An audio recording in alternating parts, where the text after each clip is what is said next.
The Agora had, in Echo's modest lifetime, never been this empty. On an average day, it was packed to the rafters with a wild assortment of characters selling everything from mismatched tea sets to magic potions of varying efficacy. The majority of the shops were owned and operated by Avicen, most of whom had evacuated when their safe haven, the Nest, proved to be less safe than they'd thought. Echo walked past shuttered storefronts, gravel crunching beneath her boots. Beside her, Rowan kept a watchful eye on the stragglers who had refused to abandon the once bustling market in the wake of the Nest's fall. His hands were thrust into his pockets. He would have looked like he was out for a casual stroll, if not for the tension threaded through his back and the tightness of his jaw. The Agora was not the same as it had once been, but then, Echo thought, none of them were. The gaslights that illuminated the Agora's cavernous interior cast a greasy yellow glow over the bare tabletops and darkened windows. Gone was the plum-feathered Avicen woman named Crystal who had peddled a bizarre collection of knickknacks culled from all over the globe. If you were looking for buttons to adorn a Victorian-era waistcoat, she was your girl. If you were in the market for a shrunken head, cursed, naturally, pilfered from an obscure cultist tribe in the depths of the Amazon rainforest, she was also your girl. But now her little kiosk stood empty, bare of its eccentricities and strangely morose in the Agora's gloom.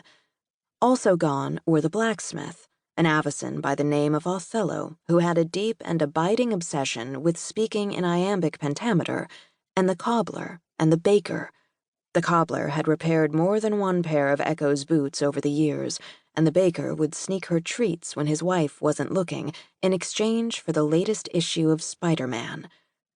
She'd spotted the cobbler in one of the overcrowded rooms in Avalon Castle, where those who'd survived the attack on the Nest had sought refuge, but the baker was listed among the missing. A wall in the castle's foyer had been requisitioned as a board for people to post notices of loved ones unaccounted for, though Echo had let her gaze wander to it only once, and only for a few seconds. It made her feel as though icicles were sprouting inside her stomach, spearing her tender organs with their sharp chill. There were too many names on that board she recognized, too many faces she knew. There was nothing she could do for the lost and the dead. At least, that was what she told herself. She wondered if Crystal had survived the attack on the Nest. Echo hadn't seen her photo on the board, but she hadn't pored over every single one. She'd spent a few days raking her eyes over the haunted faces of the refugees at Avalon, but doing so had threatened to drive her mad.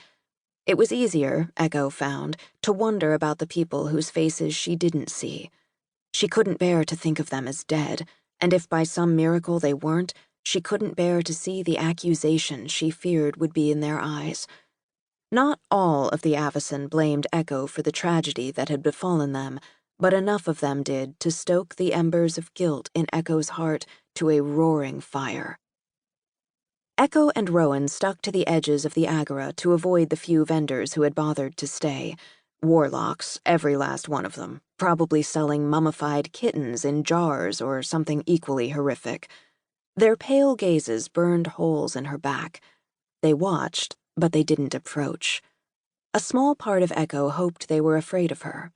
Warlocks were bad, the kind of bad that should exist only in fairy tales where tricksters spirited away firstborns or made princesses spin gold until their fingers fell off.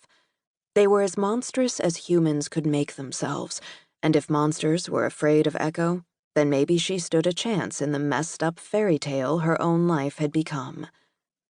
Her footsteps slowed as she approached her destination. Perrin's Enchanting Essentials.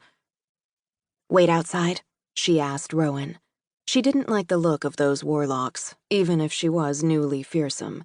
Judging by his terse nod, Rowan didn't like the look of them either. "Hurry back."